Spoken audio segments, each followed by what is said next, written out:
గడిచినటువంటి 3 వారాలుగా ఒక థీమాటిక్గా మనం ముందుకు వెళుతున్నాం. దేవుని యొక్క సంఘంలో మనం ఉండవలసినటువంటి విషయాలు మనం నేర్చుకుంటూ కొరింథీ పత్రికని మనము ఎక్స్పోజిట్ చేస్తున్నాం.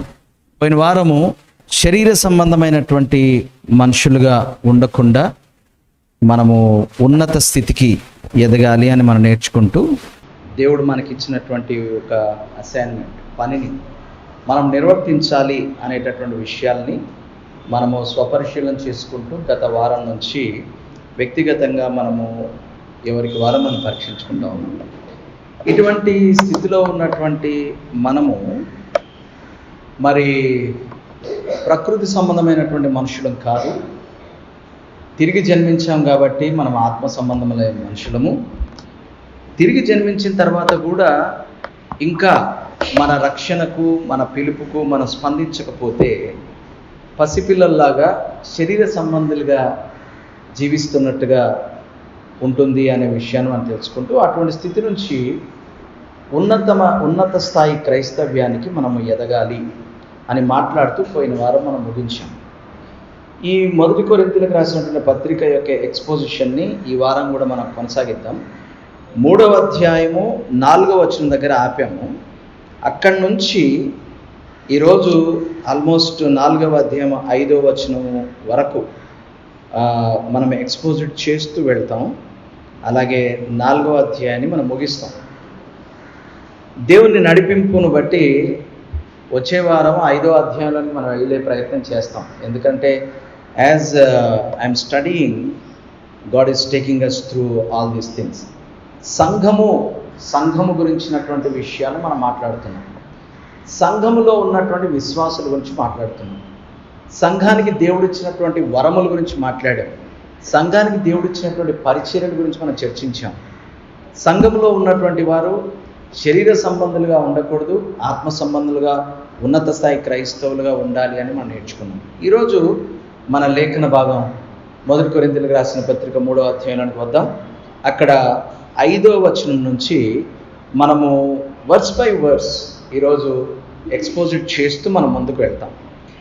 ఈ 3వ అధ్యాయము 5వ వచనం నుంచి 8వ వచనం వరకు, తర్వాత 9 నుండి 17 వచనాల వరకు, ఈ 2 ప్యాసేజెస్లో సంఘంలో ఉన్నటువంటి విశ్వాసుల్ని 2 ప్రధానమైనటువంటి ఉదాహరణలతో పోల్చుతూ అపోస్తలుడైన పౌలు మాట్లాడుతున్నాడు. ఇక్కడ కాంటెక్స్ట్ మీకు అందరికీ తెలుసు. పోయిన వారం నేను చాలా వివరంగా చెప్పాను కాబట్టి ఈరోజు నేను మళ్ళీ చెప్పబోవడం లేదు. ఈ కొరింథీ సంఘంలో మాయగారు గొప్ప, మాయగారు గొప్ప, మా నాయకుడు గొప్ప, మా నాయకుడు గొప్ప అనే వివాదం మొదలైంది. ఆ వివాదాన్ని అడ్రస్ చేస్తున్నాడు అపోస్తలుడైన పౌలు. చేస్తూ ఏమంటున్నాడు? మీరు ఇలాగ వివాదాలు, ఈ వివాదాలకి కారణము వివక్షలు, అంటే సెక్టేరియనిజం, అంటే మత విద్వేషాలు, అంటే ఒక మత విశ్వాసపరమైనటువంటి గ్రూపిజం అన్నమాట. ఇలాంటివి ఎందుకు వస్తున్నాయి అని అంటే, మీరు ఇంకా వాక్యము అనే పాలు మాత్రమే తాగారు కానీ వాక్యంలో బలమైన ఆహారం మీరు ఇంకా తినలేదు. కాబట్టి మీరు ఇంకా పసిపిల్లల్లాగా ఉన్నారు. అంటే ఇమ్మెచ్యూరిటీ, మీకు ఆత్మీయ పరిపక్వత లేదు. ఇలా ఆత్మీయ పరిపక్వత లేని వారిని తిరిగి జన్మించినా మీరు ఇంకా శరీర సంబంధులే అని మాట్లాడుతున్నాడు. మేము శరీర సంబంధులం అని మీరు ఎలా చెప్తారండి అని అంటే, మీరు గొడవలు పడట్లేదా? గ్రూపిజమ్స్ లేవా? కక్షలు లేవా? ఒకరినొకరు కలుసుకోవట్లేదా? మరి ఇలా ఉంటే మరి మీరు ఇంకా పిల్లలే కదా. అంటే మీరు ఎదిగిన వారైతే ఏం చేస్తారు అని అంటే, మీకు అప్పగించినటువంటి పని మీద మీరు దృష్టి పెడతారు. మీరు ఎదగలేదు కాబట్టి ఇలాంటి చిన్న చితక విషయాల మీద మీరు గొడవలు పడుతున్నారు. ఇది ఆయన కాంటెక్స్ట్. అక్కడ మొత్తానికి ఆయన ఈ సెక్టేరియన్ థింకింగ్ని రూపుమాపాలి సంఘంలో నుంచి అనే ప్రయత్నంలో ముందుకు సాగుతూ అనేక విషయాలు వివరిస్తూ ఇప్పుడు కొరింథీ విశ్వాసుల దగ్గరికి వచ్చాడు. విశ్వాసులారా, మీరెందుకు ఇలాగా? పోయిన వారం మనం చూసాం 3 రకాలు: ప్రకృతి సంబంధమైన మనుష్యుడు, ఆత్మ సంబంధమైన మనుష్యుడు, శరీర సంబంధమైన మనుష్యుడు. ఈ వారం మరో 2 ఉదాహరణలు మాట్లాడడం మనం చూస్తున్నాం. ఇక్కడ ఏమంటున్నాడు? నంబర్ 1, మీరు దేవుని వ్యవసాయం. నంబర్ 2, మీరు దేవుని గృహము. ఈ 2 ఉదాహరణలు వాడాడు. అంటే ఏం చేయడానికి ప్రయత్నం చేస్తున్నాడు అపోస్తలుడైన పౌలు? ఆ ప్రాబ్లం సాల్వ్ చేయడానికి ఆయన పూనుకొని అసలు విశ్వాసులంటే ఎవరో చెప్పే ప్రయత్నం చేస్తున్నాడు. మీరెవరు అనుకుంటున్నారు? మీరు ఏమైనా సామాన్యులు అనుకుంటున్నారా? దేవుడు మిమ్మల్ని ఎలా దృష్టిస్తున్నాడో మీరు చూడరా అని ప్రశ్నిస్తున్నాడు. ఈరోజు ఆ ఉదాహరణలోకి మనం వెళ్దాం. 5వ అధ్యాయం నుండి 5వ వచనం నుంచి, అంటే 3వ అధ్యాయం 5వ వచనం నుంచి 9వ వచనం వరకు మీరు దేవుని వ్యవసాయము అని మాట్లాడడం మొదలుపెట్టాడు. ఆ విషయాలంటే మనం చూద్దాం. ఈ ఉదాహరణలో మనం గమనిస్తే సంఘము అంటే, సంఘం అంటే భవనం కాదండి. నేను సంఘము అన్న ప్రతిసారి కూడా విశ్వాసుల యొక్క గుంపు అని మనం మనసులో జ్ఞాపకం చేసుకోవాలి. సంఘము అంటే I'm not speaking about any church building, I'm speaking about people. Okay, సంఘము దేవుని వ్యవసాయం. వ్యవసాయంలో ఏముంటుంది? వ్యవసాయంలో పంట వృద్ధి పొందుతుంది. వృద్ధి పొందినటువంటి పంట ఫలిస్తుంది, అంటే ఫలసాయం వస్తుంది. పంటలో నంబర్ 1 వృద్ధి ఉంటుంది. వృద్ధి చెందిన తర్వాత ఫలసాయం ఉంటుంది. అయితే సంఘంలో విశ్వాసులతో పాటు దేవుడు ఏర్పాటు చేసుకున్నటువంటి పరిచారకులు ఉన్నారు. ఈ పరిచారకుల గురించే కదా వీళ్ళు గొడవ. ఈ పరిచారకులు ఎవరో మాట్లాడుతున్నాడు. ఈ పరిచారకులు ఎవరు? సంఘము పట్ల ఇలాంటి దృష్టి, ఇలాంటి లక్ష్యం కలిగి ఉన్నవారై ఉండాలి. అంటే ఏంటంటే, ఈ విశ్వాసులు దేవుని యొక్క వ్యవసాయము. వీరు వృద్ధి పొందాలి, వీరు ఫలించాలి. ఈ మనస్సు పరిచారకులకు ఉండాలి. అంటే ఎంతమంది వచ్చారు, ఎంత బాగా నన్ను చూసుకున్నారు, ఎంత మంచిగా కానుకలు ఇచ్చారు, వీటి మీద కాదు దృష్టి. విశ్వాసులు వృద్ధి పొందాలి, ఫలించాలి. ఎందుకంటే వారు వ్యవసాయం కదా, దేవుని యొక్క వ్యవసాయం కదా ఇది. అయితే ఇక్కడ గమనించాల్సిన విషయం ఏంటంటే, సంఘములో పనిచేస్తున్నటువంటి పరిచారకులు కష్టపడి పని చేస్తారు, నిజమే. ఒకడు నాటుతాడు, ఒకడు నీళ్లు పోస్తాడు, అదే విషయాలు ఇక్కడ మాట్లాడుతున్నాడు. కానీ వృద్ధి పొందించేవాడు మాత్రం దేవుడే.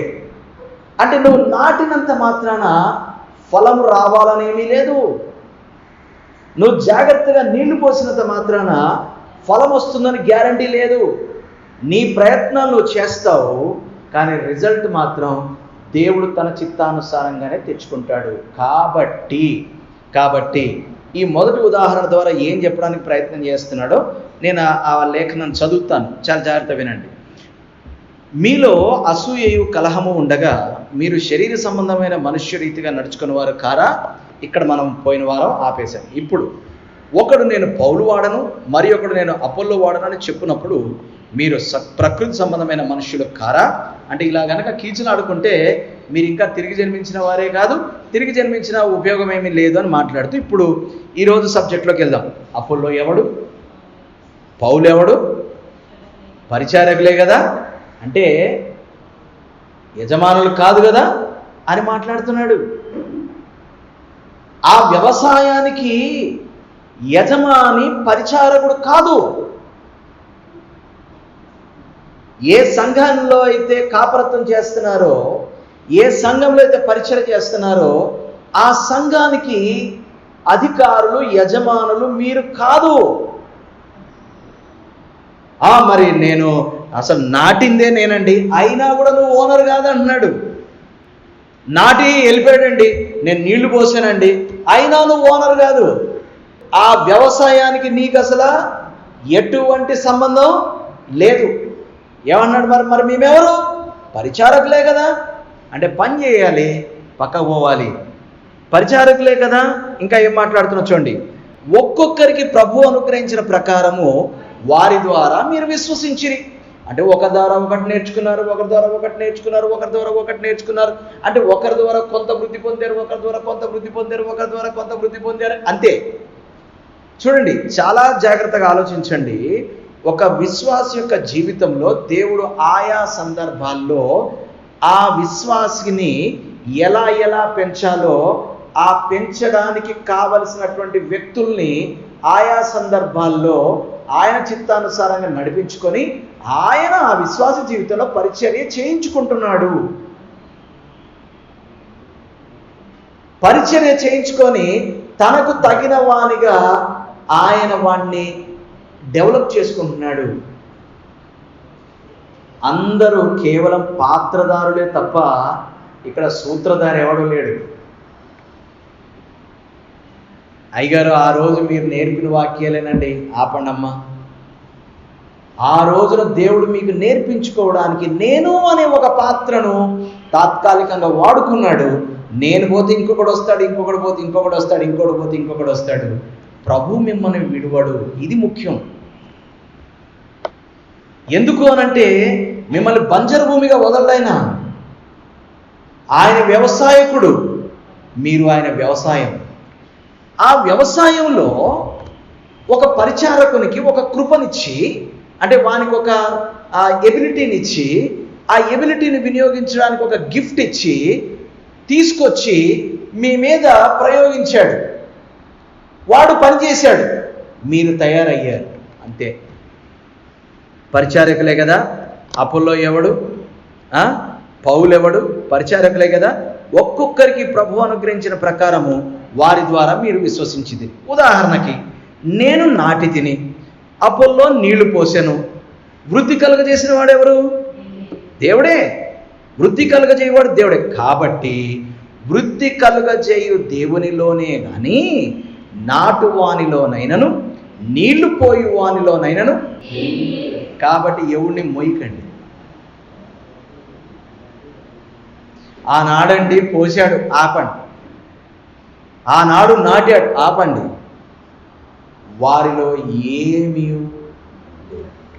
టైం అండ్ అగైన్ నేను చెప్తున్నాను, తన ప్రజలు వృద్ధి పొందాలి అనేటటువంటి హృదయం కలిగినటువంటి దేవుడు నాలాంటి ఒక పరిచారకుణ్ణి పిలుచుకొని, ఏర్పరచుకొని, నియమించి, తన కృప అనేటటువంటి సామర్థ్యాన్ని ఇచ్చి, ఆ సామర్థ్యాన్ని వినియోగించడానికి పరిశుద్ధాత్మ వరము అనేటటువంటి సాధనాన్ని ఇచ్చి, రైట్ పోయి పని చేయి అన్నాడు. పని చేస్తే నీకు జీతం సెపరేట్గా నేను ఇస్తాను, వాళ్ళు నీ జీతం కాదు. హలో, వాళ్ళెవరు? నా పంట. కాబట్టి మాలాంటి వాళ్ళు చాలా ఒళ్ళు దగ్గర పెట్టుకొని ఉండాలి. ఏంటి అనంటే, నా బిడ్డలు, నా విశ్వాసులు, నా సంఘం, నేను కష్టపడి రాత్రనక పగలనక ఎండనక వాననక ఇల్లు తిరిగి తిని తినక ఎంతమందిని సంపాదించుకొని, నో పని చేసావు, పక్కకు పో. నీ పనికి నీ జీతం నేను ఇస్తాను. వీళ్ళు నీ జీతం కాదు, వాళ్ళు నా సొత్తు. దేవుడు మాట్లాడుతున్నటువంటి మాట్లాడి. అఫ్కోర్స్ మా తోటి పరిచారకులకి ఇది నచ్చదు. నచ్చకపోయినా మరి వాక్యంలో ఉన్నది మరి మాట్లాడాలి కదా. కాబట్టి ఏ పరిచారకుడు కూడా తాను చేసినటువంటి పరిచర్యను గురించి అతిశయపడడం కానీ, తాను పరిచర్య ఎవరికైతే జరిగించాడో వారిని చూసి అబ్బురపడి ఆశ్చర్యపోవడానికి కానీ అర్హత లేదు. ఈ మాట యేసుక్రీస్తు వారు ఇన్ఫ్యాక్ట్ ఆయన భూమి మీద పరిచర్య చేస్తున్న దినాల్లోనే శిష్యులకు చెప్పాడు. లూకాసు వార్త 17వ అధ్యాయము 10వ వచనం చదువుతున్నాను, జాగ్రత్తగా గమనించండి. అటువలే మీరు ఆ ముందున్నటువంటి ఉపమానాన్ని మీరు చదువుకోండి. ఒక ఉదాహరణ చెప్పాడు.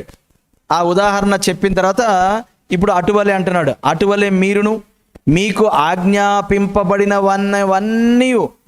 ఆజ్ఞాపింపబడినవన్నీ చేసిన తర్వాత ఏమనాలట? మరి చూసారా ప్రభు నన్ను మీ జీవితంలో మరి ఎలా వాడుకున్నాడో. మరి నేను కాబట్టి మిమ్మల్ని ఇలా తయారు చేయగలిగాను, నేను కాబట్టి మీ మూర్ఖత్వాన్ని ఓర్చుకున్నాను, నేను కాబట్టి ఇంతకాలం నిలబడ్డాను. ఇంకా ఎవడన్నా అయ్యి ఉంటే ఎప్పుడో పారిపోయి ఉండేవాడు మీ మూర్ఖత్వానికి. చూసారా? ఏమండి, గుర్తించరా నన్ను? ఏమండి, నేను కాకుండా ఇంకెవడన్నా ఉండుంటే అసలు ఎలా ఉండేదండి? హే హే హే ఏమన్నాడు చూడండి. మేము ఏమనాలట? నిష్ప్రయోజకులమైన దాసులము, మేము చేయవలసినవే చేసి ఉన్నామని చెప్పుడి అని. అంటే జనాలు మామూలుగానే మీకు బ్రహ్మరథాలు పడతారు, జనాలు మామూలుగానే మీకు జేజేలు కొడుతుంటారు. అప్పుడు మీరు ఏం చేయాలంటే, అమ్మ మేము చెయ్యాల్సింది చేసామమ్మా, మీరు అనవసరంగా మమ్మల్ని ఎత్తేసి మమ్మల్ని రెచ్చగొట్టి అనవసరంగా దేవుడి దగ్గర మాకు వాయింపులు తీసుకురాకండి, వద్దు అని చెప్పేసి ఏంటంట, నిష్ప్రయోజకులమైన దాసులం అని చెప్పి పక్కబడి అంటున్నాడు. పౌలు ఎవడు? అపోల్లో ఎవడు? పరిచారకులే కదా. వాళ్ళు ఏమన్నా వాళ్ళ వ్యవసాయం వాళ్ళ సొంతదా? ఆ పొలం ఏమన్నా వాళ్ళదా? కాదు కదా. మరి నాటాను అంటున్నాడు, నాటితే మాత్రం, నీళ్లు పోసాను అంటున్నాడు, పోస్తే మాత్రం వృద్ధి ఏమైనా చేయగలిగారా వాళ్ళు? వృద్ధి చేసుకున్నది నేను కదా. కాబట్టి ఇది నా పొలం, ఇది నా వ్యవసాయం. ఇక్కడ మనం ఏం నేర్చుకోవడానికి ప్రయత్నం చేస్తున్నామంటే, విశ్వాసులారా, మీరు వాడు మావాడు వీడు మావాడు అంటారేంటి? ప్రభువు కదా మీ వాడు. మీరు దేవుని వ్యవసాయం అండి, మీరు దేవుని వ్యవసాయం. కాబట్టి ఆ వ్యవసాయంలో దేవుడు ఇచ్చినటువంటి కృపను బట్టి ఒకడు నాటాడు, ఒకడు నీళ్లు పోసాడు, వృద్ధి చేసుకున్నవాడు ఆయన వైపు చూడండి, వీళ్ళ వైపు చూడకండి. ఇది మాట్లాడుతూ హెచ్చరించాడు. ఇక 9వ వచనం నుంచి 17వ వచనం వరకు మరొక ఉదాహరణతో పోలుస్తున్నాడు. ఏంటి ఆ ఉదాహరణ? ఇప్పుడు ఇక్కడ ఏం మాట్లాడుతున్నాడు? మేము దేవుని జతపని వారమై ఉన్నాము. ఓకే, అది పక్కన పెట్టండి, తర్వాత మాట్లాడదాం. మీరు దేవుని వ్యవసాయము, ఇప్పుడు దాకా చెప్పాను కదా.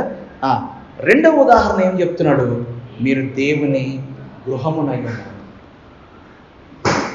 మొదటి ఉదాహరణ దేంతో పోల్చాడు అని అంటే, మీరు దేవుని వ్యవసాయం అని పోల్చాడు. అంటే పంట ఆయనదే, ఆయనే వ్యవసాయకుడు. రెండవది మీరు దేవుని గృహం. ఈ రెండు మాటలు ఒకసారి నాతో పాటు రిపీట్ చేయండి. దేవుని వ్యవసాయము, దేవుని గృహం. ఎవరిది ఇది? అసలు ఇక్కడ పౌలు ఎవడు? అపోల్లో ఎవడు? పేతురు ఎవడు? రాజ్ కుమార్ ఎవడు? వీళ్ళంతా కేవలము పరిచారకులే కదా. మీరు దేవుని వ్యవసాయము, దేవుని గృహము. సో ఇప్పుడు ఈ ఉదాహరణలో ఏం మాట్లాడుతున్నాడు? సంఘము అనేటటువంటి దాన్ని కట్టబడుతున్న దేవుని గృహముగా పోల్చుతున్నాడు.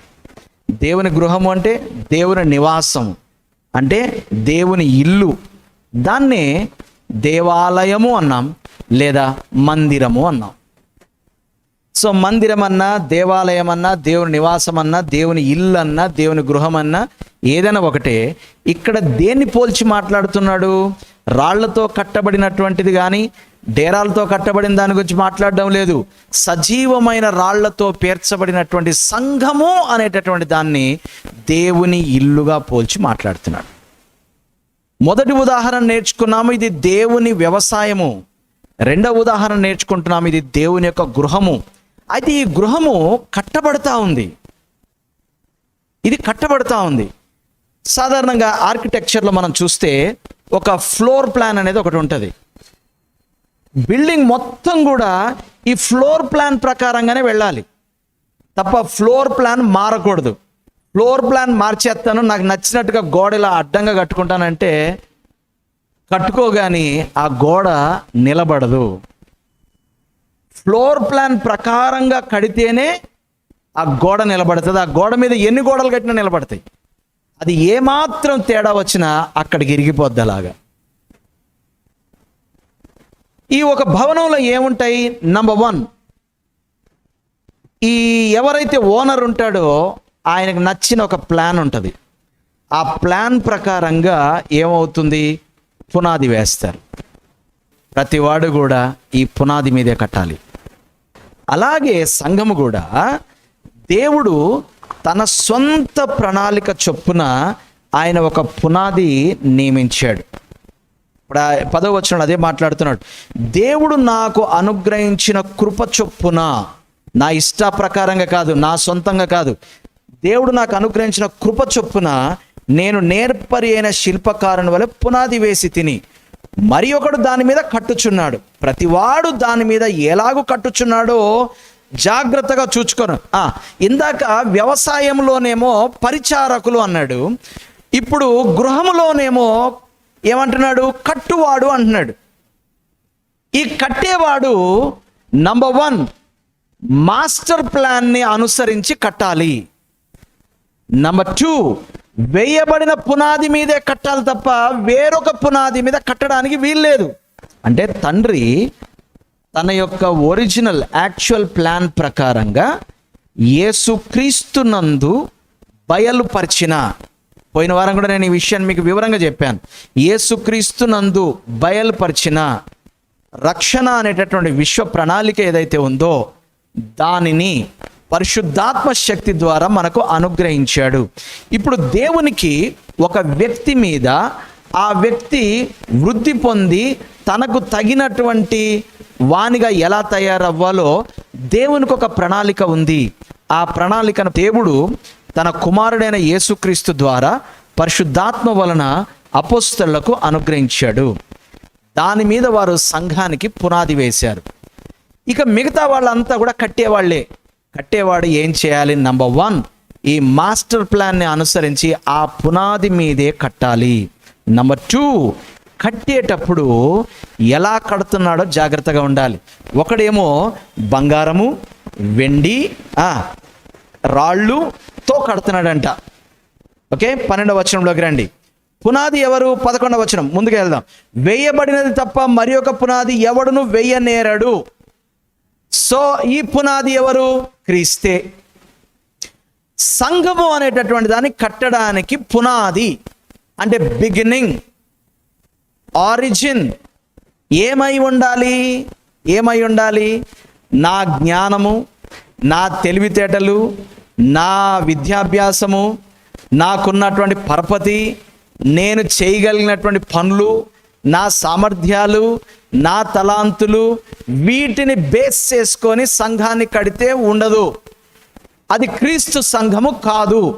సంఘానికి మూలరాయి, సంఘానికి పునాది ఎవరై ఉండాలి? క్రీస్తే అయి ఉండాలి. ఇప్పుడు కట్టేవాడు ఎవడైనా సరే క్రీస్తును అనుసరించే కట్టాలి. ఒకడేం చేస్తున్నాడు? బంగారము, వెండి, రాళ్లతో కడుతున్నాడు. ఓకే, ఇంకొకడు ఏం చేస్తున్నాడు? కర్ర, గడ్డి, కొయ్యకాలతో కడుతున్నాడు. కట్టండి, ఎవడు ఎలా పడితే అలా కట్టండి. ఒకానొక దినాన విమర్శ ఉంది. ధవళ సింహాసనం మీద ప్రభువైన యేసుక్రీస్తు వారు కూర్చున్నప్పుడు నేను అనేటటువంటి పునాది మీద కట్టమని మీకు అప్పచెప్తే మీరు ఎలా కట్టారు? అగ్ని చేత సమస్తమును పరీక్షించబడిన ఉంది కదా. అగ్ని చేత పరీక్షించినప్పుడు ఒకడు బంగారము, వెండి, రాయి వంటి వాటితో కడుతున్నాడంట. ఒకడేమో కర్ర, గడ్డి, కొయ్యకాలతో కడుతున్నాడంట. అంటే simple, sound doctrine, false doctrine, అది అన్నమాట. సౌండ్ డాక్ట్రిన్ ఆరోగ్యకరమైనటువంటి బోధ, సత్య బోధ వలన కట్టబడిన సంఘము నిలుస్తుంది. తప్పుడు బోధ, అబద్ధ బోధ, అనారోగ్యకరమైన బోధ, అసత్యపు బోధ, గాలికి కొట్టుకొని పోయినట్టు, ఇటు అటు కొట్టుకొని పోయినట్టు కల్పింపబడినటువంటి బోధ, ఈ జీవితము మట్టుకే అన్నట్టుగా బోధించేటటువంటి బోధ, మనుష్యులను భ్రమపరిచి మాయోపాయము చేత కపటముగా ఈడ్చుకొని పోయేటటువంటి బోధ, ఈ బోధల మీద కట్టినటువంటి సంఘము విమర్శ దినమున కూలిపోతుంది. పరిచారకుడు వ్యవసాయాన్ని జాగ్రత్తగా చేయాలి. కట్టువాడు పునాదిని అనుసరించి కట్టాలి, వేరో పునాది వేయకూడదు. ఆ పునాది మీద కట్టేటప్పుడు కూడా జాగ్రత్తగా బంగారము, వెండి, రాయి వంటి స్థిరమైన, బలమైన, ఆరోగ్యకరమైన బోధ మీద, సౌండ్ డాక్ట్రిన్ మీద సంఘాన్ని కట్టాలి. అలా గనక కట్టకపోతే 13వ వచనం అంటున్నాడు చూడండి, అది అగ్ని చేత బయలుపరచబడును, మరియు వాని పని ఎట్టిదో దానిని అగ్నియే పరీక్షించును. పునాది మీద ఒకడు కట్టిన పని నిలిచిన ఎడల వాడు జీతం పుచ్చుకొను. అగైన్ మళ్ళీ ఏముందండి? జీతం ఉంది. మళ్ళీ జ్ఞాపకం చేస్తున్నాను, మిమ్మల్ని అందరినీ నేను కష్టపడి ఇది నీ జీతము కాదు, ఇది ఆయన వ్యవసాయం, ఆయన గృహం. ఇది ఎవరి ఇల్లు? ఆయన ఇల్లు. ఎవరి నివాసము? ఆయన నివాసం. ఎవరి మందిరము? దేవుని మందిరం. నీ మందిరం కాదు. నువ్వు కట్టు, జాగ్రత్తగా కట్టు. కట్టిన తర్వాత ఎవరైతే మాస్టర్ ప్లానర్ ఉన్నాడో దాన్ని పరీక్షిస్తాడు. పరీక్షించిన తర్వాత నిలిచిందనుకో నీ జీతం నీకు ఇచ్చేస్తాడు. ఇది నీ జీతం కాదు, ఇది నాది. ఉదాహరణకండి, ఒక కాంట్రాక్టర్నో, ఒక ఇంజనీర్నో, ఒక మేస్త్రినో తీసుకొచ్చి మనం బ్రహ్మాండమైన ఇల్లు కట్టించుకున్న తర్వాత ఇప్పుడు ఆయనండి, ఏమండి చూశారు కదా మీరే 3 నెలల నుంచి కడుతున్నామండి. ఎవరు కట్టారండి అంటే మీరే కట్టారండి మేస్త్రి గారు అన్నా అనుకో. మరి ఇల్లు ఎవరిదండి?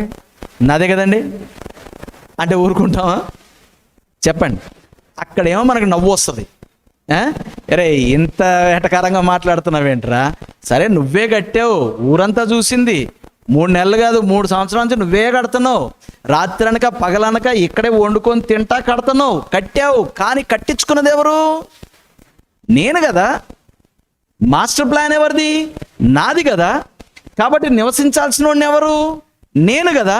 నువ్వు ఉంటానంటావేంటి? కట్టేసావు, నీ జీతం నీకు ఇచ్చేస్తాను, పోవతలకి అంటామా? లేకపోతే చూసి అంతేనా, నేను ఊరికే వచ్చి అలా చూశాను, ప్లాన్ ఇచ్చేసి వెళ్ళిపోయాను, డబ్బులు ఖర్చు పెట్టాను, కానీ అసలు ఏనాడన్నా కష్టపడి ఒంగోని ఒక ఇటుకరాయి అలా పెట్టానా? నువ్వే అర్హుడివి అని ఆ మేస్త్రికో, ఆ కాంట్రాక్టర్కో, ఆ ఇంజనీర్కో ఆ ఇల్లు ఇచ్చేస్తాం కదండి. ఇల్లు నీది కాదు, జీతం నీది. 2 వారాలుగా మీకు ఒక విషయం జ్ఞాపకం చేస్తున్నాను. ఏంటి అని అంటే, పరిచారకుడు జీతగాడే తప్ప ఓనర్ కాదు. మంద కాయువాడు అంతే, నువ్వు మంద యజమానివి కాదు, నువ్వు పనివాడివి నువ్వు. అంతేగాని వ్యవసాయం నీది కాదు. కట్టువాడవు నువ్వు, భవనం నీది కాదు, నాది. దేవుడు చెప్తున్నటువంటి మాట అది. కాబట్టి విశ్వాసులారా, మీ జ్ఞాపకం చేస్తున్నాను, మీరు దేవుని వ్యవసాయము, పౌలు వ్యవసాయం కాదు. మీరు దేవుని ఇల్లు, మీరు ఎవరి సొత్తు కాదు. కాబట్టి వాడు మావోడు, వీడు మావోడు అని మీరు అనవసరంగా గొడవలు పడి మిమ్మల్ని మీరు వాళ్ళ చేతికి అప్పగించుకోకండి అని మాట్లాడుతూ ఏమంటున్నాడు? పునాది మీద ఒకడు కట్టిన పని నిలిచిన యెడల వాడు జీతం పుచ్చుకుంటాడు. మీరు వాడి కోసం వకల్తా పుచ్చుకోకండి, వాడి జీతం వాడికి నేను ఇచ్చేస్తాను. మీరు అనవసరం గొడవలు పడకండి. ఏమంటున్నాడు? మీరు దేవుని ఆలయమై ఉన్నారనియు దేవుని ఆత్మ మీలో నివసించుచున్నాడనియు మీరు ఎరగరా అని మాట్లాడుతూ ఒక తీవ్రమైనటువంటి విషయంలోకి వెళ్తున్నాడు. 16-17 వచనాలు చూద్దాం. ఎవడైనను దేవుని ఆలయమును, అంటే ఇలాగా మాస్టర్ ప్లాన్ని అనుసరించి క్రీస్తు అనేటటువంటి పునాది మీద బంగారము, వెండి, రాయి వంటి స్థిరమైన, ఆరోగ్యకరమైన, సౌండ్ డాక్ట్రిన్ మీద కట్టబడినటువంటి ఆ గృహములో, అంటే అటువంటి సంఘములో పరిశుద్ధాత్ముడు నివాసం చేసి ఆ మందిరాన్ని పవిత్రపరుస్తాడు. ఇలా పవిత్రపరచబడినటువంటి ఈ సంఘము ఇక్కడ దేవాలయం అనేటటువంటి మాట, ఈ మాటలు మీరు కొంచెం జాగ్రత్తగా గుర్తుపెట్టుకోండి. ఇక్కడ రాయబడినటువంటి దేవాలయము స్థానిక సంఘము గురించి. 1 కొరింథీ పత్రిక 6వ అధ్యాయం 9వ వచనంలో ఉన్నటువంటిది విశ్వాస యొక్క శరీరము అనే దేవాలయం గురించి.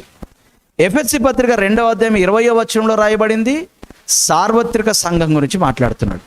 స్పెసిఫిక్గా ఇక్కడ మాట్లాడుతున్నది local body of Christ, local church గురించి మాట్లాడుతున్నాడు. ఆ లోకల్ చర్చ్ గురించి మాట్లాడుతూ ఏమంటాడు? ఇట్టి దేవాలయమును ఎవడైనను ఏ విధముగానైనను పాడు చేయకూడదు. ఓకే, స్థానిక సంఘాన్ని ఎవడైనను ఏ విధము చేతనైనను పాడు చేయకూడదు అని మాట్లాడుతూ, అని ఇన్స్ట్రక్షన్ ఇస్తూ, ఆ ఇన్స్ట్రక్షన్కి ఒక కాషన్ యాడ్ చేశాడు. ఒక వార్నింగ్. ఏంటా వార్నింగ్ అంటే, ఒకవేళ కాదు కూడదని తెగించి ఎవడైనా పాడు చేస్తే వానిని దేవుడు పాడు చేస్తాడు. So for any reason, anybody, don't dare to defile, destroy the local church. అనేక కారణాలు ఉంటాయి. 5వ అధ్యాయంలో సంఘం ఎలా పాడవుతుంది అనడానికి కొన్ని కారణాలు ఇచ్చాడు. అది వచ్చే వారం మనం నేర్చుకునే ప్రయత్నం చేద్దాం. సో మాస్టర్ ప్లాన్ ఉంది, దానికి క్రీస్తు అనే పునాది ఉంది. ఆ పునాది మీద కట్టేవాడు జాగ్రత్తగా సరైన బోధ మీద కట్టాలి. ఇలా కట్టబడినటువంటి సంఘంలో పరిశుద్ధాత్ముడు సంచారం చేస్తూ, నివాసం చేస్తూ ఆ సంఘాన్ని పరిశుద్ధపరుస్తాడు. అటువంటి సంఘాన్ని ఎవడు పాడు చేయకూడదు. ఒకవేళ డేర్ చేసి పాడు చేస్తే దేవుడు వాడిని పాడు చేస్తాడు అని హెచ్చరిక చేస్తున్నాడు. ఇక 21వ వచనం నుంచి 23 వచనాల్లో మాట్లాడుతున్న మాటలు నేను చదువుతున్నాను, వినండి. కాబట్టి ఏం చెప్పాడు? అయ్యా విశ్వాసులారా, వాడిని వీడిని ఓన్ చేసుకోండి, వాడి కొరకు మీరు అమ్ముడు పోయి వాడిని వీడిని బ్రహ్మరథాలు బట్టి ఏ మనుషుడితోటి మీరు కంపేర్ చేసుకోకండి. మీరు దేవుని వ్యవసాయం, మీరు దేవుని గృహం. మరి వాళ్ళంతా ఎవరండి? పనోళ్ళు, పరిచారకులు, కట్టేవాళ్ళు. మరి వాళ్ళ పరిస్థితి ఎలాగండి? వాళ్ళ జీతం వాళ్ళకి నేను ఇస్తాను. నేను అనవసరంగా మీరు వాళ్ళు మోసేయకండి, పక్కకు రండి అని చెప్పి, కాబట్టి ఎవడును మనుష్యుల యందు అతిశయింపకూడదు అని చెప్తున్నాడు. ఇది conclusive statement about sectarian thinking. మేము దానికి చెందిన వాళ్ళం, మేము దీనికి చెందిన వాళ్ళం, మేము పలానోళ్ళం, మేము పలానోళ్ళం అనే దానికి ముక్తాయింపు మాటలు చెప్తున్నాడు ఇక్కడ. మీరు మనుష్యులందు అతిశయింపకూడదు. ఎందుకు అంటే సమస్తము మీవి. ఎవరితో మాట్లాడుతున్నాడు ఇక్కడ? ఎవరితో మాట్లాడుతున్నాడు? సంఘ పరిచారకులతోట, విశ్వాసులతోట? మాట్లాడండి. ఎవరితో మాట్లాడుతున్నాడు? విశ్వాసులతో మాట్లాడుతున్నాడు. కానీ పరిచారకులు ఏమనుకుంటారు అనంటే, ఈ సంఘంలో సమస్తము నావి. ఏంటి? నా ఆత్మీయ బిడ్డలు, నా ఆత్మీయ సహోదరుడు, నా ఆత్మీయ తల్లి, నా విశ్వాసులు, నా సంఘం, నా గుడి, నా సంస్థ, నా కానుకలు, నా వస్తువులు, నా కుర్చీలు నావి. అయ్యో, మీరు పనివారు, మీరు పరిచారకులు. ఇప్పుడు విశ్వాసులతో తిరిగి అంటున్నాడు, ఎవడో వచ్చి ఏదో చేస్తే వాడిని బట్టి మీరు గొప్పలు చెప్పుకోకండి, వాడిని గొప్ప చేయకండి. సమస్తము మీవి. వాళ్ళేగావు, సమస్తము మీవి. పౌలైనను, అపొల్లో అయినను, కేఫా అయినను, లోకమైనను, జీవమైనను, మరణమైనను, ప్రస్తుతమందున్నవైనను, రాబోవునవైనను, సమస్తము. ఒక్కసారి ఇప్పుడు గట్టిగా దేవుని స్తోత్రం చెప్పండి, హల్లెలూయా. సమస్తం ఎవరి అంట? సంఘానివి. ప్రస్తుతం ఉన్నవి, రాబోవినవి కూడా ఎవరివి? సంఘానివి. ఈ మధ్యలో ఈ పౌలు ఎంత, అపోల్లో ఎంత, కేఫా ఎంత, సమస్తము మీవైనప్పుడు అడపాదడపా సందర్భానుసారంగా వేదిక మీదకి వచ్చి వారి పాత్రను పోషించి వెళ్ళిపోయినటువంటి వారిని పట్టుకొని అతిశయపడతారేంటి మీరు? అవన్నీ మీకోసం ఇచ్చాను నేను. పౌలును మీకోసం ఇచ్చాను, అపొల్లోను మీకోసం ఇచ్చాను, 5 దశల పరిచర్యను మీకు ఇచ్చాను, మీకోసం ఇచ్చాను. మీరు క్షేమంగా ఉండి వృద్ధి పొందడానికి, మీరు ఫలించడానికి, మీరు నేను నివసించే గృహముగా కట్టబడడానికి అపొస్తలులను, ప్రవక్తలను, కాపరులను, ఉపదేశకులను, సువార్తకులను అనేటటువంటి వరములను నేను మీకోసం ఇచ్చాను. వారు మీకోసం, వాళ్ళందరూ సమస్తము మీవి. అంటే మేము అంత గొప్పవాళ్ళం, మరి అన్నీ మావే. మరి మా అడ్రస్ ఏంటి? మీరు క్రీస్తు వారు. అన్నీ ఏమో మీవి, మీరేమో క్రీస్తు వారు, క్రీస్తేమో దేవుని వాడు. కాబట్టి ఎవరు కూడా నేను పౌలు వాడను, అపొల్లో వాడను అని మిమ్మల్ని మీరు కించపరచుకోకండి అని చెప్తున్నాడు సంఘానికి. అదే ఈ రోజుల్లో మనం చెప్తాం కదా, మేము లూథరన్ వాళ్ళం, మేము సిఎస్ఐ వాళ్ళం, మేము బ్యాప్టిస్ట్ వాళ్ళం, మేము పెంతెకొస్తు వాళ్ళం. హే, మీరు క్రీస్తు వారు. బ్యాప్టిస్ట్, లూథరన్, సిఎస్ఐ, పెంతెకొస్తు అవన్నీ మీవి. మీరు క్రీస్తు వారు, క్రీస్తు దేవుని వాడు. పౌలు he was trying to explain the Corinthian believers about their stand. మీరు ఇలాగా మిమ్మల్ని మీరు చులకన చేసుకోకండి. అర్థమైందా? మీ కులాన్ని బట్టో, మీ పేటను బట్టో, మీ విశ్వాసాన్ని బట్టో, ఒక వ్యక్తిని బట్టో మీరు ఐడెంటిఫై చేసుకోకండి. వారందరినీ ప్రభు ఇచ్చాడు, మీకోసం ఇచ్చాడు. వాళ్ళందరూ మీకు పనిచేస్తారు. మీరు క్రీస్తు వారు, ఆయన దేవునివాడు. ఇంత గొప్ప స్థాయిలో ఉన్నారు కదా మీరు. చిన్న చిన్న విషయాలు పెట్టుకొని విభేదాలు సృష్టించుకొని వివక్షలు చూపిస్తూ సంఘాన్ని చేతులారా పాడు చేసుకోకండి అని చెప్తున్నారు.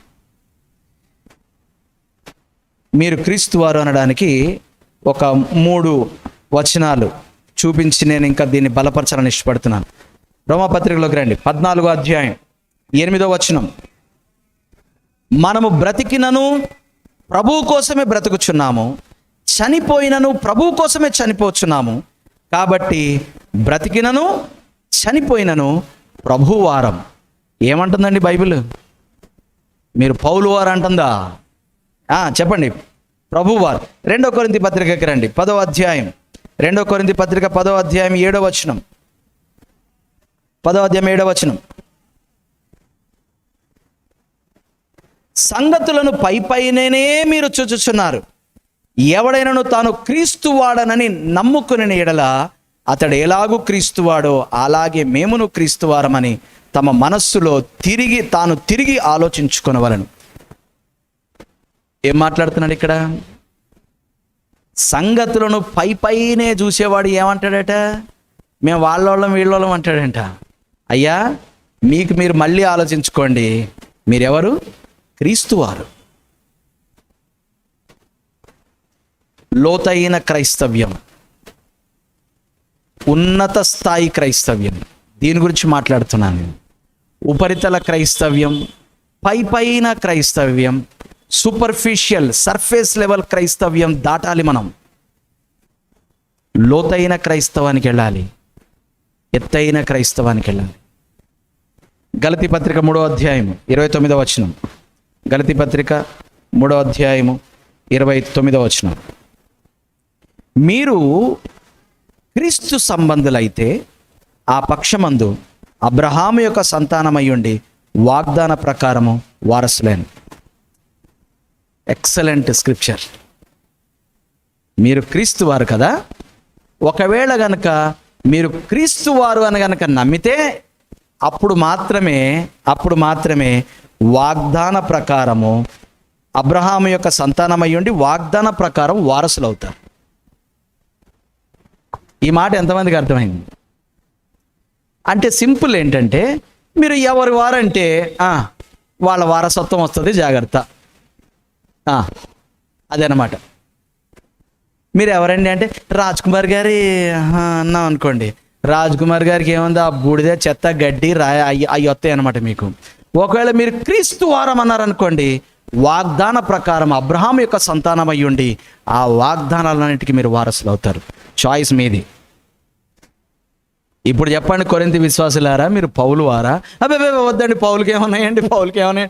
అపోల్లో వారా? అసలు అపోలో గడికి అసలు ఏమి లేవు. కేఫా వారా? వద్దండి.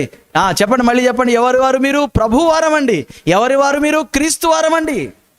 ఎందుకంటే అపోల్లో, పౌలు అనే వాళ్ళందరూ పైన చూసేవారండి. మేము లోతుకి వెళ్తాం కదండి. లోతులోకి వెళితే మాకు క్రీస్తు కనబడుతున్నాడండి. మేము క్రీస్తు వారం అండి. ఎందుకంటే ఒకవేళ మేము క్రీస్తు వారం అయితేనే అబ్రహాము సంతానమై ఉండి వాగ్దాన ప్రకారం వారసులం అవుతామండి. పౌలు వాడిని అయితే దేనికి వారసులు అవుతాం? పౌలుకు వారసులం అవుతాం. అదొద్దండి. మీకు ఏ వారసత్వం కావాలి? క్రీస్తు వారసత్వం. సంఘానికి చెప్తున్నాడు, అయ్యా మీరు క్రీస్తు వారు. ఇక ఈ మాటలు చెప్పి నేను ముగించేస్తాను. ఇవన్నీ మాట్లాడుతూ 4వ అధ్యాయం, మొత్తం నేను 4వ అధ్యాయం నేను చదవను, మీరు ఇంటికి వెళ్ళాక చదువుకోండి. ఈ 4వ అధ్యాయానికి వెళ్ళక ముందు 3వ అధ్యాయంలో ఒక మాట నేను చూపిస్తాను. 3వ అధ్యాయంలో కొరింథీ పత్రిక 1వ అధ్యాయానికి వచ్చేసేయండి. 1వ అధ్యాయం 3వ అధ్యాయంలో 9వ వచనం చూద్దాం. తర్వాత 4వ అధ్యాయం అంతా మీరు చదువుకోండి. ఈ 9వ వచనంలో తర్వాత 4వ అధ్యాయంలో ఇప్పుడు దాకా మీరేంటో మాట్లాడినటువంటి పౌలు మేమేంటో మాట్లాడుతున్నాడు. అంటే మీరు ఇది కాబట్టి మీతోటి మేము ఎలా వ్యవహరించాలో మాట్లాడుతున్నాడు. ఏంటట, మీరు వ్యవసాయం అయింది, గృహం అయింది, మీరు ఆయన సొంతం. 3వ అధ్యాయం 9వ వచనం, మేము దేవుని జత పని వారమై ఉన్నాం. అంటే మా సొంతగా మేమేం పని చేయట్లేదయ్యా, ఆయన పని అయింది, ఆయనతో పాటు పదండ్రా వెళ్దాం మా సంఘానికి కడదాం అంటే అయ్యా వస్తున్నాను అనాలి, మా వ్యవసాయంలో దున్నుదుగానంటే అయ్యా వస్తున్నానండి అనాలి. నేను కేవలం పాలేరుగాడినే కానీ నేను ఆ వ్యవసాయ ఓనర్ని కాదు. దోణ కట్టేసావంటే అయ్యగారు కట్టేసానండి అనాలి, గడ్డేసావంటే అయ్యగారు వేసానండి అనాలి, దున్నుదాం పద అంటే దున్నాలి. ఇదిగో చూసావా, నేను మా ఓనర్ గారు ఇద్దరు దున్నుతున్నాం, ఇద్దరు ఒకటే అనకూడదు. నో జత పనివారం. నెక్స్ట్ 4వ అధ్యాయం 1వ వచనంలోకి రండి. 4వ అధ్యాయం 1వ వచనం, దేవునితో జత పనివారము ఈలాగున క్రీస్తు యొక్క సేవకులం. అంటే ప్రణాళిక దేవుడిది, మాస్టర్ ప్లాన్ దేవుడిది కాబట్టి దేవునితో జత పనివారం. అంటే ఆయన కట్టాలనుకున్న దానికి మేము కడుతున్నాం, ఆయన చెయ్యాలనుకున్న దాన్ని మేము చేస్తున్నాం. So we're co partners with God. దేవునితో జత పనివారము, క్రీస్తు యొక్క సేవకులము. తర్వాత దేవుని మర్మముల విషయంలో గృహ నిర్వాహకులం. అంటే ఆయన మాకు కొంత ప్లాన్ ఇచ్చి, కొంత మర్మాన్ని ఇచ్చి, కొంత వాక్య ప్రత్యక్షణ ఇచ్చాడు చూసారా, దాన్ని కాపాడుకోవడానికి మేము స్టూవర్డ్స్, మేము కస్టోడియన్స్, మేము వార్డెన్స్. దానికి ఏమన్నాడు, జత పనివారము, సేవకులము, గృహ నిర్వాహకులము. ఇంకా ఏమన్నాడు 4వ అధ్యాయం 6వ వచనం, సహోదరులారా మీరు మమ్మును చూచి లేఖనముల యందు వ్రాసి ఉన్న సంగతులను అతిక్రమింపకూడదని నేర్చుకొని మీరు ఒకని పక్షమున మరి ఒకరి మీద ఉప్పొంగకుండునట్లు ఈ మాటలు మీ నిమిత్తమై నా మీదను అపోల్లో మీదను పెట్టుకుని సాదృశ్య రూపంగా రాసి తిని. ఏమన్నాడు, లేఖనముల విషయంలో మేము మీకు మాదిరి. మేమెవరు? మేము జత పనివారము. మేమెవరు? మేము సేవకులము. మేమెవరు? గృహ నిర్వాహకులము. మేమెవరు? వాక్యము పాటించడం విషయంలో మీకు మాదిరి. మేము ఎలా పాటిస్తున్నామో మీరు అలా పాటించండి అని చెప్పేటటువంటి ఒక మాదిరి లాంటి వాళ్ళం. ఇంకా ఇదే 4వ అధ్యాయం 15-16 వచనాలు చూడండి ఒకసారి. 15-16 వచనాలు, క్రీస్తునందు మీకు ఉపదేశకులు 10,000 మంది ఉన్నను, తండ్రులు అనేకులు లేరు. క్రీస్తు యేసునందు స్వార్థ ద్వారా నేను మిమ్మల్ని కంటిని గనక మీరు నన్ను పోలి నడుచుకుని వారై ఉండవరనని మిమ్మల్ని బతిమాలు కొంచున్నాను. అంటే మిమ్మల్ని పెంచే విషయానికి వచ్చేసరికి నేను తండ్రి వంటి వాడను. అంటే ఇప్పుడు పరిచారకులు ఎలాంటి రోల్స్ ప్లే చేయాలట? జత పని వారి రోలు, సేవకుల రోలు, గృహ నిర్వాహకుడి రోలు, విశ్వాసులకు మాదిరిగా ఉండే రోలు, విశ్వాసులకి కేవలం కనబడితే చాలు కూర్చోబెట్టి ఉపదేశాలు చేయడం కాదు. తండ్రి ఉపదేశం చేత పెంచుతాడు, నిజమే. ట్రైనింగ్లో 2 పార్ట్స్ ఉంటాయి, ఒకటి టీచింగ్, ఒకటేమో ఎగ్జాంపుల్. ఒకటి ఏది మంచో, ఏది చెడో, ఏది చెయ్యాలో, ఏది చేయకూడదో, ఏది నమ్మాలో, ఏది నమ్మకూడదో చెప్పాలి. రెండవది అది నువ్వు ఎగ్జాంపుల్గా చూపిస్తూ ట్రైనింగ్ ఇవ్వాలి. తండ్రి ఎలా ట్రైనింగ్ ఇవ్వాలి? వాక్యానుసారంగా మాట్లాడుతున్నాను. ఎలా ట్రైనింగ్ ఇస్తాడు? Number 1 by teaching, number 2 by example. నానా సిగరెట్ తాగకూడదు, తాగి చూసావా ఊపిరితిత్తులు పాడైపోయి పక్కింటి అంకుల్ చచ్చిపోయాడు అని రాంబాబు కొట్టుకెళ్ళి మా నాన్నగారు పంపారని చెప్పు. అంకుల్ మా నాన్నగారు పంపాడు అనగానే ఆడ డబ్బా పెట్టి ఎవరికి చూపించుకొని జేబులో పెట్టుకుని అడిగి తెలీదా అదేంటి? విశ్వాసులతోటి పరిచారకులు ఎలా బిహేవ్ చేయమంటున్నాడు? తండ్రిలాగా బిహేవ్ చేయండి. వాళ్ళకి ట్రైనింగ్ ఇచ్చేటప్పుడు మీరు తండ్రుల్లాగా ఉండండి.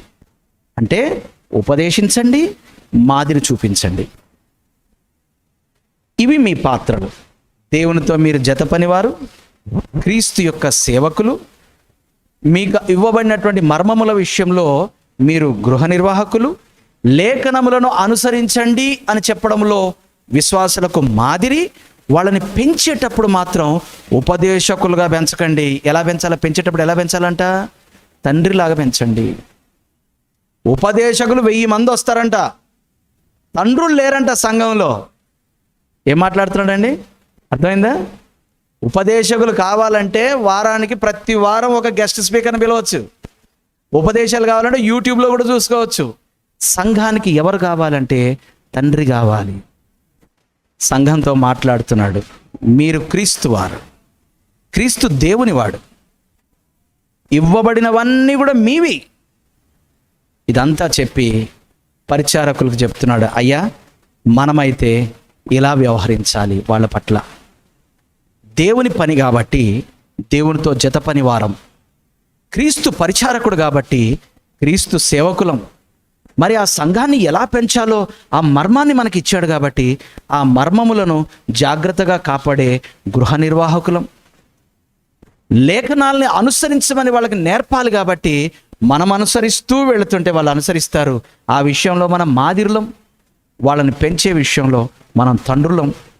ఇలాగ మీరు వ్యవహరించండి, మీ జీతం మీకు ఆయన ఇచ్చేస్తాడు, ఇది మీ జీతం కాదు, మీరు డినై చేయండి, డిస్క్లెయిమ్ చేయండి అని మాట్లాడుతున్నాం. వచ్చే వారం మరి ఇటువంటి సంఘం పాడు చేయకండి అన్నాడు కదా, ఎవరు పాడు చేస్తారు, ఎలా పాడవుతుంది అనే విషయాలు 5వ అధ్యాయంలో సవివరంగా రాశాడు. ఆ విషయాలు మనం ధ్యానిద్దాం. వచ్చే ఆదివారం 5వ అధ్యాయాన్ని చదువుకొని సకాలానికి రండి.